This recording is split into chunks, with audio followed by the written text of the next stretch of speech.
Timestamp. Where are we? June 29th, 2026. It's getting close to 6 a.m. I'm going to be laying down here for a couple hours.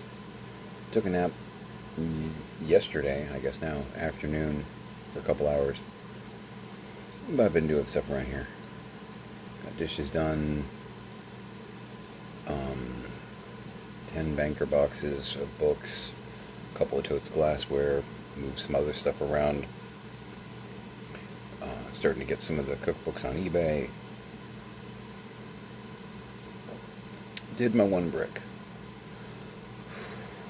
Take a nap because Pix is supposed to come over tomorrow. She had her mom day today, Sunday. Well, yeah, I can still call it today because going to bed for Sunday to get up Monday, which it already is, it all gets very confusing very fast. Got my list for immediately tomorrow. Got plans. That's right. That's right. I got plans.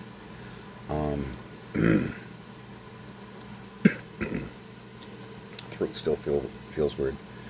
Really kind of wondering what's going on there. Need to probably go to the clinic in the near future just to see if I've got some kind of infection or if it's something more serious. Working on the quitting smoking because I realize that puts me at risk. I know that. Hoping it's not, that.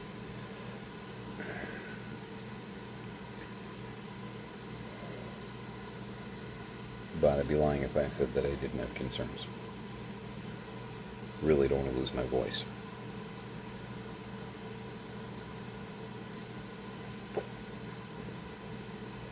Finishing up a starting to get thin pot of Starbucks medium breakfast blend. At some point I'm going to dig out one of the other coffee makers, but right now it's just, there's a lot to dig out to get to one of the backups. It won't be that way forever, but because I'm working on the opposite side of the garage, I've got everything kind of pushed back up against where I'd have to dig out something from, which is a pain in the butt. So we're going to keep doing this for a few more days. That's what I got. Exactly. I've been watching videos, working. Listened to a couple of 3 runs of Resident Evil Safe Room stuff. They're about an hour and 20 each. And I listened to Jekyll and Hyde and Legally Blonde and the producers and some Alan Parsons. Had very loud music going on, which that's why my kids have headphones, because I can't really do headphones while I'm walking around. I can't do headphones, so if you don't like this, you do headphones, because you're in your rooms anyway. Pretty much. With the amount of times that they make noise, don't. I'm allowed to make a little bit of noise every now and then. But yeah, you can hear it, right? I don't know. I'm really hoping it's just, like some kind of infection thing that can be knocked out with antibiotics. It doesn't really hurt. It's a little scratchy every now and then. I don't know.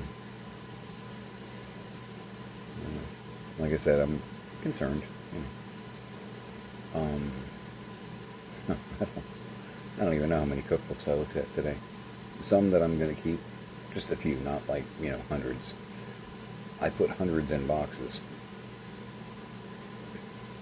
But there were a few, like, popular dishes of Spain, popular dishes of Italy, things like that I'm like, okay, greatest hits per country, that could be kind of cool to have in my library. You know what I mean? Because I'd love to learn more about, dishes from other countries. That would be kind of swell. This one tickled me. But as an 80s kid, if you get it, you get it. So I found this. She has a bunch that are like homemade kind of stuff. church groups, smaller restaurants that publish their own cookbook, that kind of stuff. Some hospitals that actually published, like, you know, favorite dishes of the nursing staff of, interesting, right? But A Taste of Oregon, and my first thought was actually well put together too. It's pretty well bound, well put together booklet, thick. But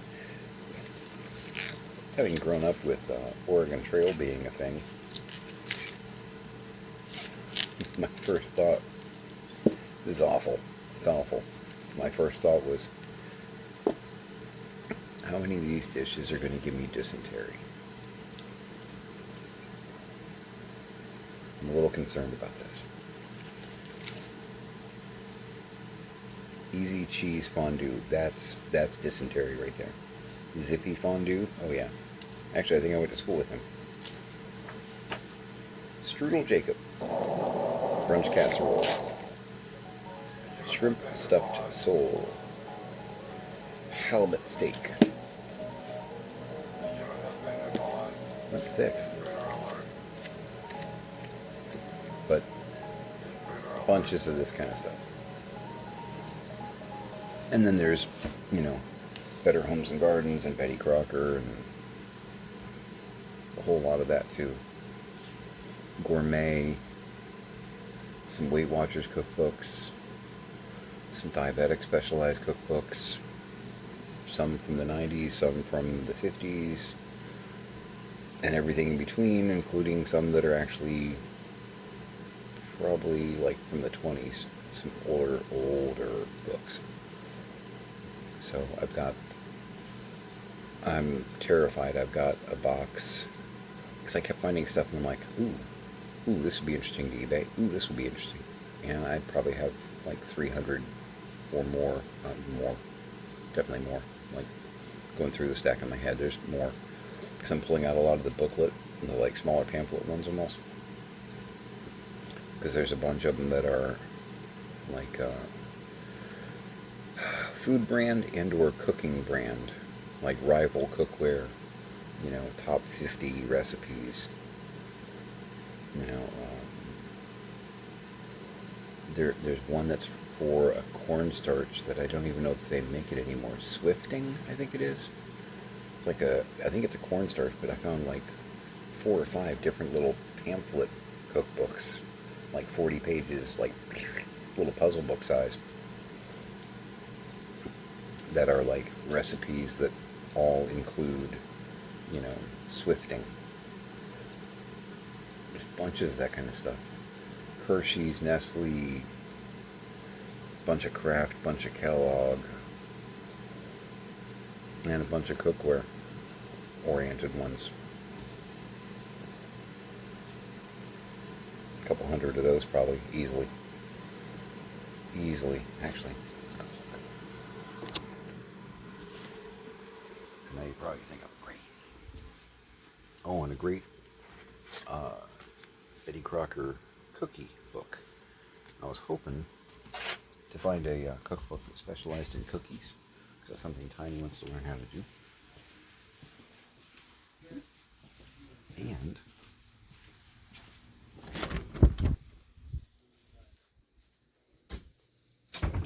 very importantly,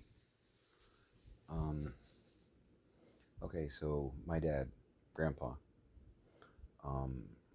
big fan of Snickerdoodles, which is kind of an old school German cookie.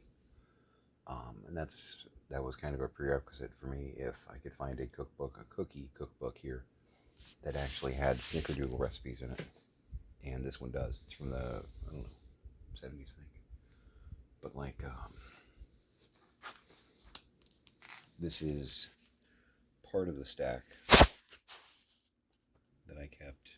And then there's a box over there, the diaper box, full of these kind of things. Praise for the Cook. Crisco.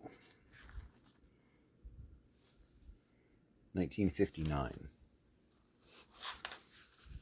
Big Boy Barbecue Book.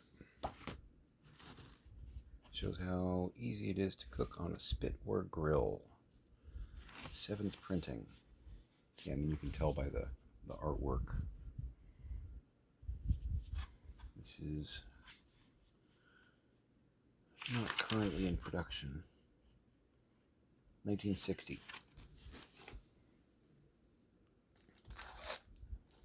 A collection of joyful recipes. That plastic binder. Trinity United Methodist Church. It's actually pretty well printed.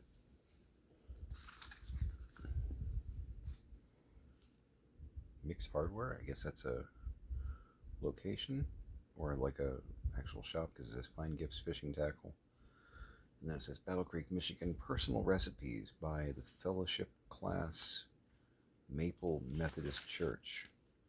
Okay, everybody's on the front cover. They must have sold some advertising for that. For variety, cook with soup. Little Heinz booklet.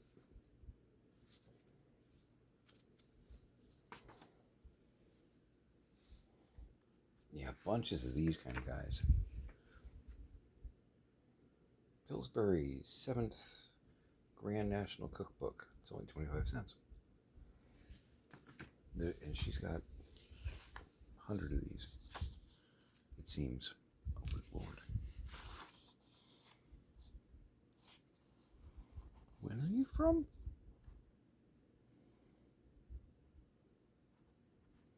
Oh my God.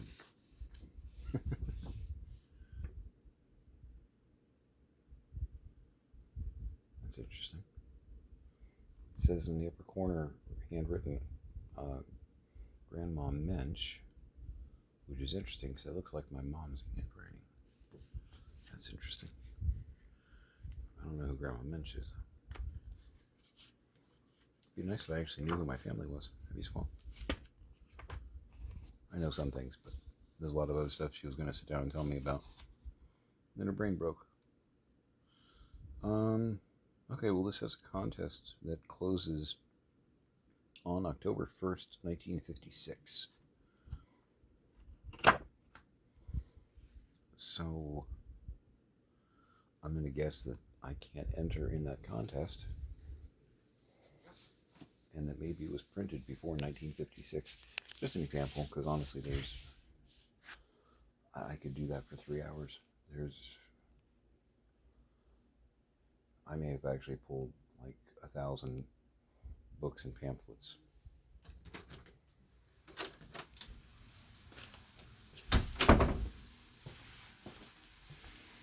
It's entirely possible. Here's my cats. Those guys.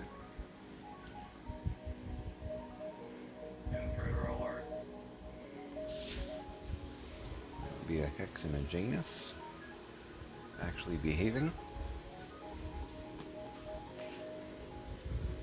Dame's Delights. This one's really beat up. Ladies of Canaan, New Hampshire present personal recipes. It's all kinds of screwed up though. Benefit of Ladies Church Aid of Methodist Church. Centennial Cookbook. 1874 to 1974, Trinity Lutheran Church. Freistadt, Missouri. I've never been there. Southern Living, that's the other big one that she has. She's got a lot of Southern Living, like hardback, like you can break a window with the book.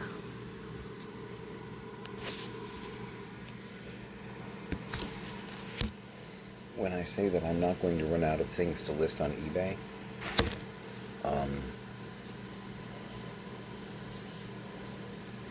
please understand, I'm good. I'm good. Now think about that and think about the rest of I've got my hands more than full, which is why I'm concerned about this taking more than the year. Because it all takes time, doesn't it? Yay! So, I'm going to be listing a lot of cookbooks on eBay, I think.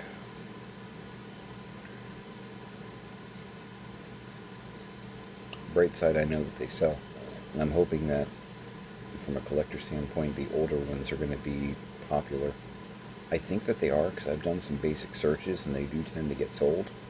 So, here's hoping. Because, oh my god. This is not, I'm not soliciting you, but, just in the general sense of, oh my god, please buy them. You know what I mean? Please, number one, the extra cash be useful. Number two, get these off my hands. Please. I'm begging. Please. I'll blink twice. It's just...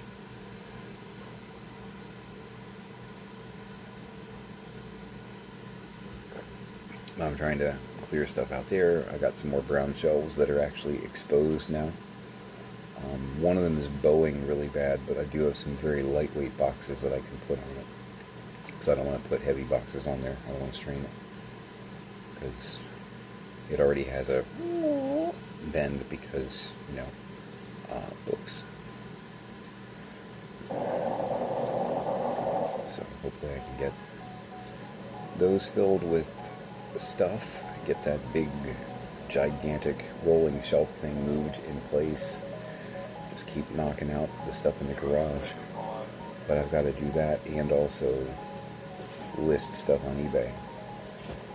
You know what I mean? I've got two major tasks I've got to do, and they're intertwined, but it's a lot.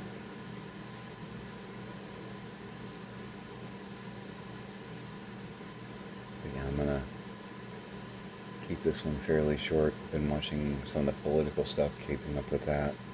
I guess the big festival up in DC that the orange guy shanghaied, because the Smithsonian and everything had a big festivity in the works. They were working on putting it together, and then what I'm seeing is the White House, the administration, wouldn't grant the permits, and basically just took the money that they had collected and started putting together their own thing.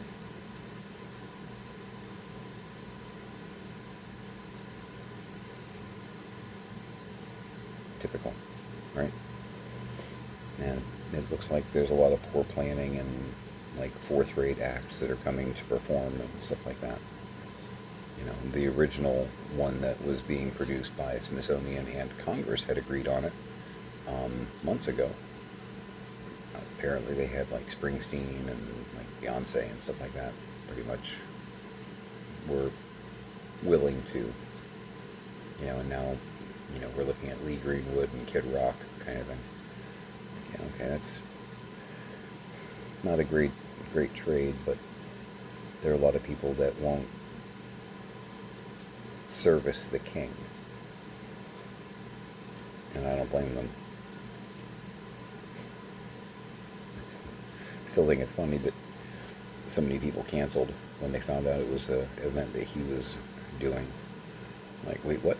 Oh, no, I don't want to do that.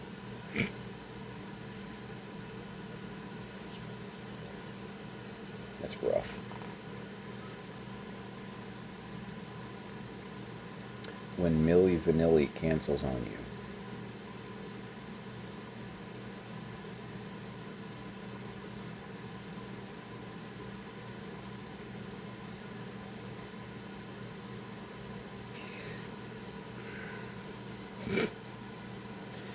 If you didn't suck, people would show up. You know what I mean? It's like...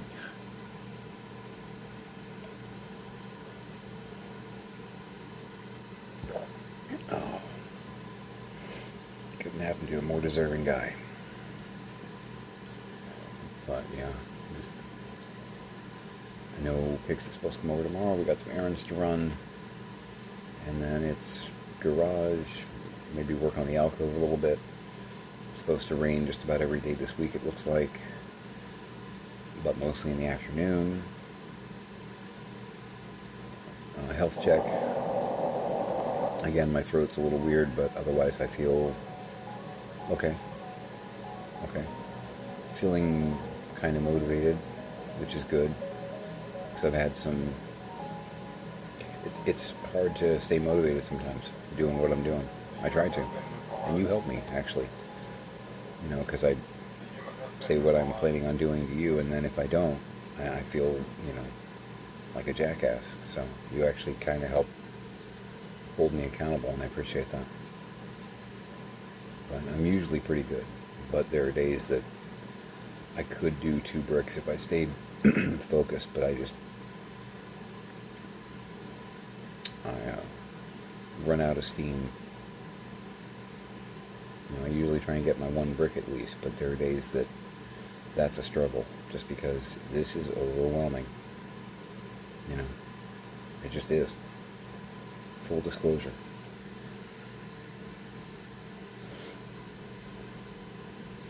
But yeah, got 1 banker box, which is only about half full of what we label as interesting books, books that we actually find that we go, yeah. I've got a half a box of that, and I made 10 boxes that Tiny already put out. I've got 2 totes of glassware. I've got a 3rd tote of glassware. There's stuff that we're keeping that I'm going to try and figure out how to get in the garage. Kind of trying to figure out, because I need to be able to basically fill the wall and then kind of bury forward. You know, if it's stuff we're not going to need during this year and change. It's okay if it's behind a whole bunch of stuff, but I need to have things like backup coffee makers, more accessible, you know, craft items that we're going to be actually working with. You know what I mean? But we're not going to be doing massive cooking here, so I don't need the Italian cookbook, the Spanish cookbook, the Thai cookbook. I don't need those out because we're not going to be doing that here. The cookie cookbook, yeah, I'll keep that one out because we haven't done holidays in like 2-3 years now. Not really. You know, maybe this year, Christmas time, we'll bake some cookies, pull out that book and experiment a little bit. It'd be nice. You know what I mean? It'd be nice to have holidays again. It'd be swell. And that's not me trying to put on like a pity me thing. It's just reality. You know, it's funny because my mom, when she was in the hospital, you know, a year and change ago, she mentioned something about, you know, oh, you should do this for Christmas.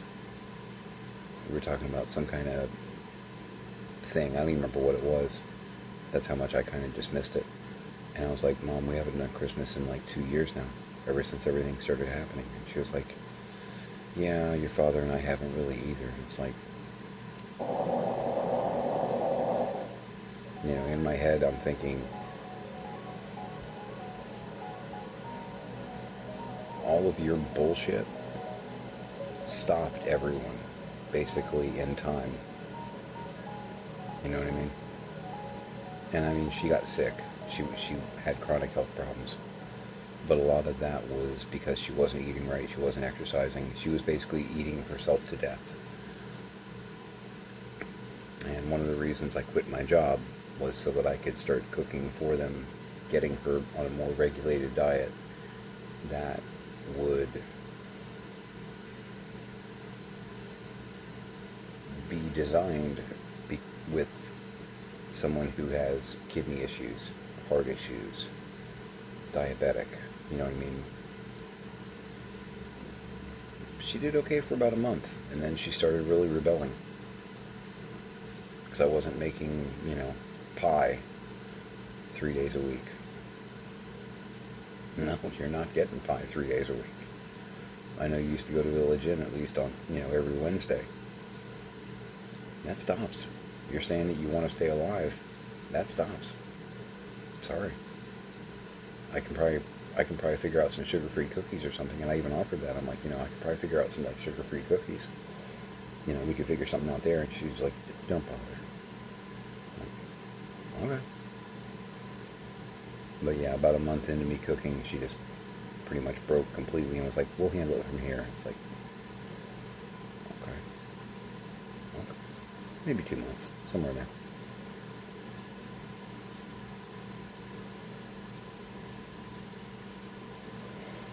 When you've got certain health problems, certain food choices can be like poison. And they might be things that to you and me are legitimately food. But they might be things that will exacerbate somebody that's renal stage 4.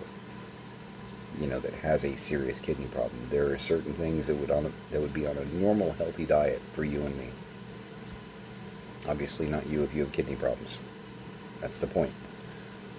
But there are things that you could eat on a normal, healthy diet and be fine with. But if you're an inch and a half away from kidney failure, this will push you into kidney failure. Does it make sense? Food can be medicine, but it can be poison too if you're not doing it right. And my mom wanted all the wrong things. It's just the truth. So,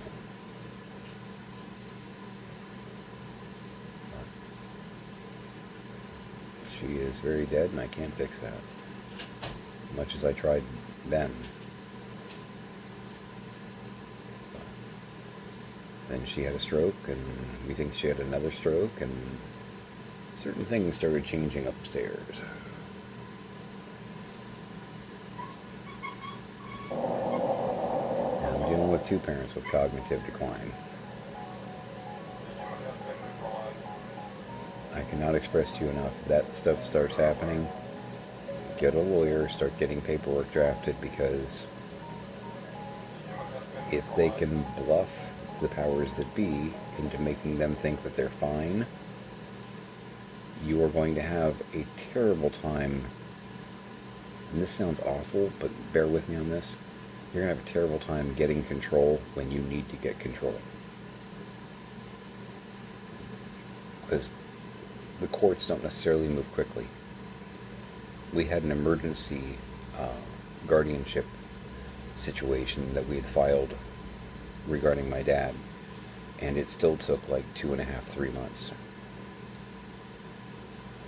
The word emergency is in there, and it still took over 2 months to actually get it from filing to court to finalized by the judge. If your parental figures or whatnot, I'm not trying to explain to you how to take control of the lives of perfectly healthy, mentally sound people. That is not the point. If they aren't, if things are going horribly wrong, honesty's great, but with dementia, they start getting paranoid, and they may start making it more difficult for you. Just be aware, emergency things don't always go quickly. And that gives people a lot of time to make things worse.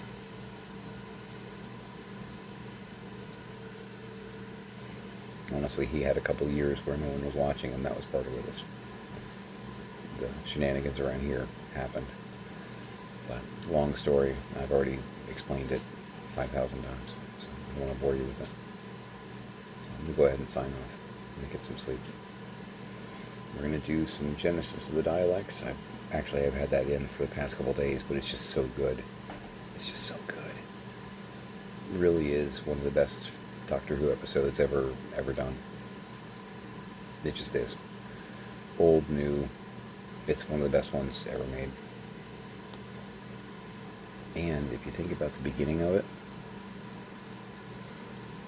because the Doctor kind of gets shanghaied by the Time Lord Council to go try and either frankly commit genocide on the Daleks or alter their creation to make them less dangerous, because the Time Lords are seeing a time in the future when the Daleks have pretty much destroyed everything. And then think about John Hurt, the War Doctor, and the Time War. There's like a little bit of a tie-up there. Is it Russell T. Davies? Whoever wrote that part of it. There's actually historical correlation within the Whoniverse. They were paying attention. That was watching it again the other day like really just watching it, and I was like, you know, the whole Time War thing with the Gallifrey versus the Daleks, and everything else had pretty much been obliterated. Um, huh. Look at you. Yeah. So, just random thought. But I'll probably retire that one after tonight, and then we'll be on to, because we're doing Tom Baker season 1. Yeah. Then Revenge of the Cybermen, which I'm pretty sure has to do with the planet of gold and the Earth, the human satellite space station that has a contagion, which is actually just a Cyberman running amok. And it's running amok. But they think it's a plague of some sort. It's a decent episode, but nowhere near as good as Genesis of the Daleks. Seriously. There's a reason it's in the top 3 for just about every Doctor Who fan out there. Critic-wise, like ones that are critical. You know. There's a reason. 30 reasons. 37. Anyway, I'm going to grab some sleep and enjoy that little last drip of coffee.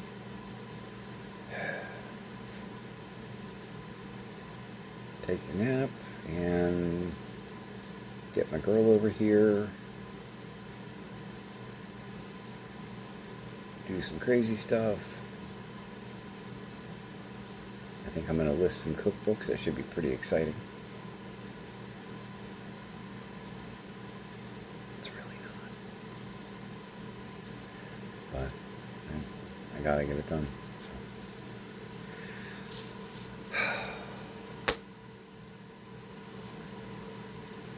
Hug your parents. Hug your kids. And make it a great day.